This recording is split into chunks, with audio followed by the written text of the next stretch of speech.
Driver, गाड़ी दूसरे रास्ते पर मोड़ लें। यहाँ से रैली निकलने वाली है।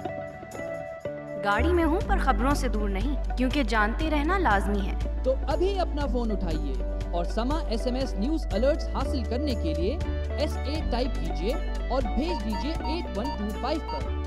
समा SMS न्यूज अलर्ट्स, जानते रहना लाजमी है।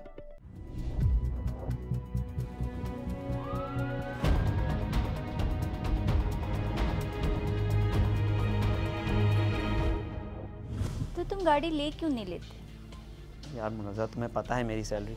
इसका मतलब है कि आपकी तरफ से ना है। मैंने ना कब की? फिर बात पक्की समझे? जी जी बिल्कुल बहन, बिल्कुल। जी सर, आपका लोन अप्रूव हो गया है। अच्छा, हो गया। बहुत बहुत शुक्रिया यार आसिम। हाथों में मेहंदी लगाए और आंखों में बेशुमार ख्वाब सजाए मुनज़्ज़ा पिया देश तो चली गई। वहाँ उसका इंतज़ार ससुराल के बेशुमार मसाइल कर रहे थे, लेकिन दूसरी जानिब बेग की 5 उंगलियां घी में मुकम्मल तौर से उतर चुकी थीं।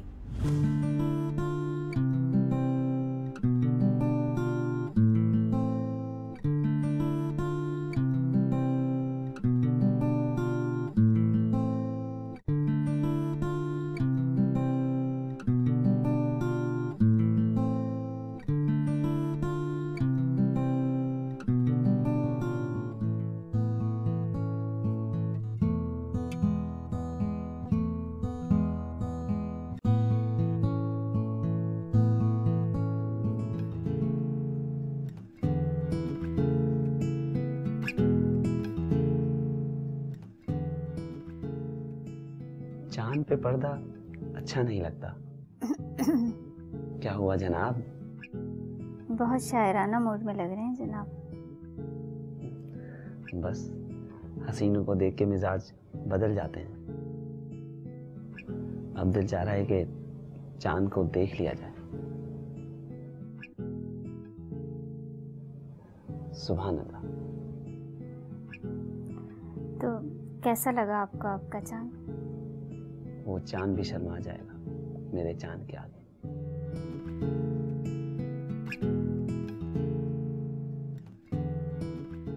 मुनज़्ज़ा और बेग दोनों शादी के बाद एक अलहदा मकान में मुंतकिल हुए, जिसका किराया मुनज़्ज़ा देती थी, घर का खर्चा वो चलाती थी। और इसी पर जब जॉब उन्होंने अपनी कुर्बान की कि भाई शौहर मेरा इस कंपनी में अच्छी पोजीशन पर रहे और मैं घर में एक हाउस वाइफ रहूँ, या दूसरा काम कोई होगा तो किसी और जगह कर लेंगे। लेकिन यहाँ से इख्तलाफात का आगाज़ हुआ।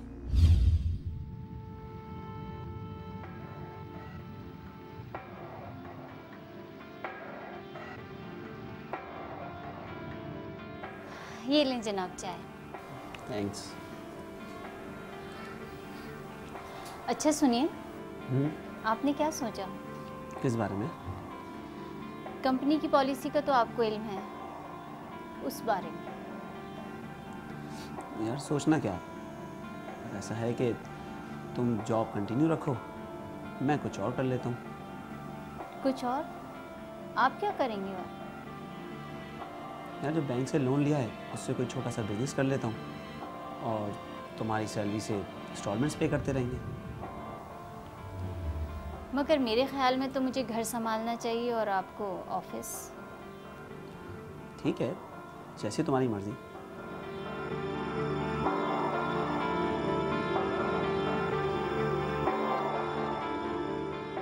कहानी का अहम मोड़ ये है कि जिस कंपनी में ये लड़की काम करती थी, ये लड़का उसका असिस्टेंट था। और जाहिर है कि जो बॉस होती है उसकी प्रिविलेज और तनख्वाहें ज़्यादा होती हैं बमुकाबले उसके असिस्टेंट के। लेकिन लड़की ने फिर कुर्बानी दी और इस काम को एक मुक़द्दस फरीज़ा समझते हुए अंजाम दिया कि भाई इस लड़के के साथ मैं एडजस्ट कर लूँगी।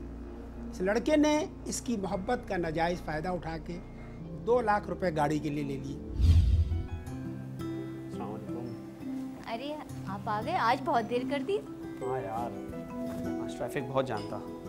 अच्छा, आप जल्दी से फ्रेश हो जाएं। मैंने आपके लिए बड़ी मज़ेदार चीज़ बनाई है। क्या बना लिया?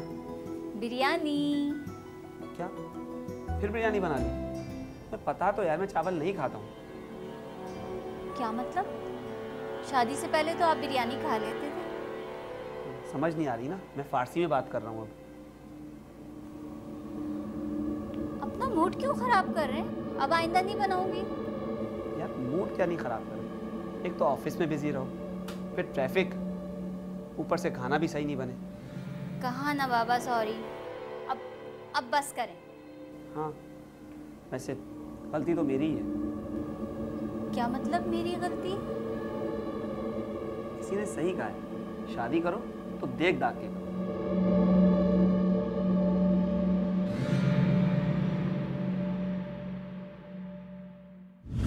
शादी के कुछ दिनों तक तो बेग और मुनज़्ज़ा के दरमियान कोई नाखुशगवार वाक़या पेश नहीं आया, लेकिन जूं जूं दिन गुजरते गए कशीदगियाँ बढ़ने लगी और झगड़े होने लगे। बात तलाक तक आ गई और तलाक लेने के बाद मुनज़्ज़ा अपने वालिदैन के घर चली गई। आगे उसके साथ क्या होने वाला था ये तो वो खुद भी नहीं जानती थी।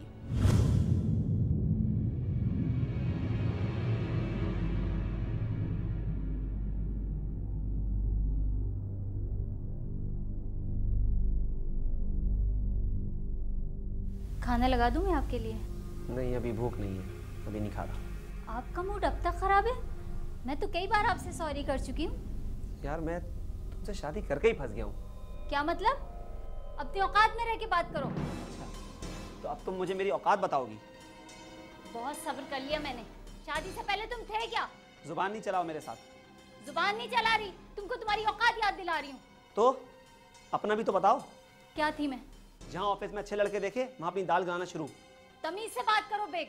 हाँ अपने अमाल नामे के ऊपर आई तो जबान संभाल के बात करो।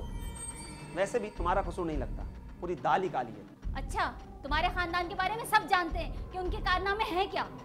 मैंने कहा ना तुमसे तमीज से बात करो। हाँ अपने खानदान की बात आ गई तो तमीज से बात करो। देखो अगर मैं अपने पे आया ना तो बहुत बुरा होगा तुम्हारे साथ। इससे ज्यादा बुरा क्या होगा मेरे साथ कि मैं एक ऐसे आदमी के साथ जुड़ी हुई हूँ जिसकी ना कोई हैसियत है ना कोई खानदान। तो ठीक है तो तुम्हें आज़ाद कर देता हूँ, तो तुम्हें तलाक देता हूँ, मैं तलाक देता हूँ, तलाक देता हूँ।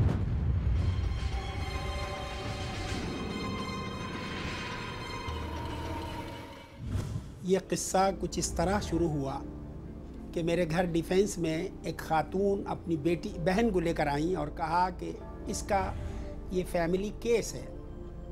नाम उसका मुनज़्ज़ा बताया।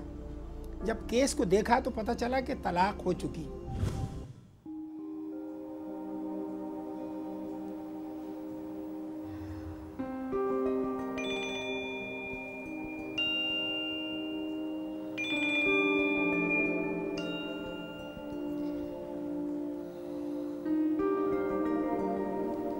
हेलो जी। हेलो मैडम, मैं बैंक के रिकवरी डिपार्टमेंट से बात कर रहा हूँ। जी फरमाइए। आपकी इंस्टॉलमेंट पिछले 4 माह से नहीं आई। क्या अभी तक जमा नहीं हुई?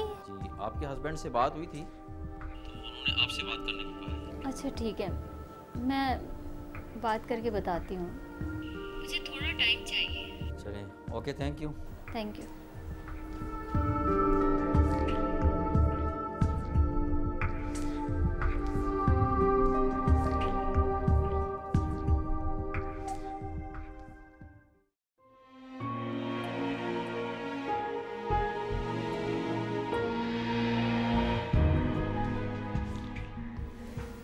अस्सलाम वालेकुम। वालेकुम सलाम, बैठिए।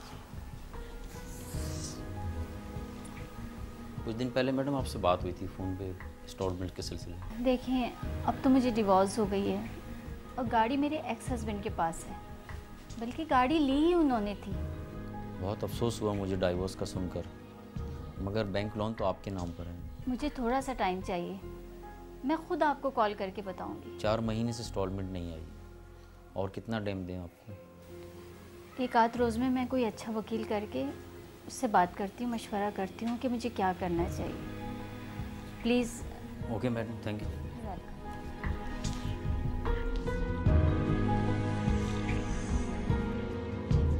बेटा अब क्या करोगी?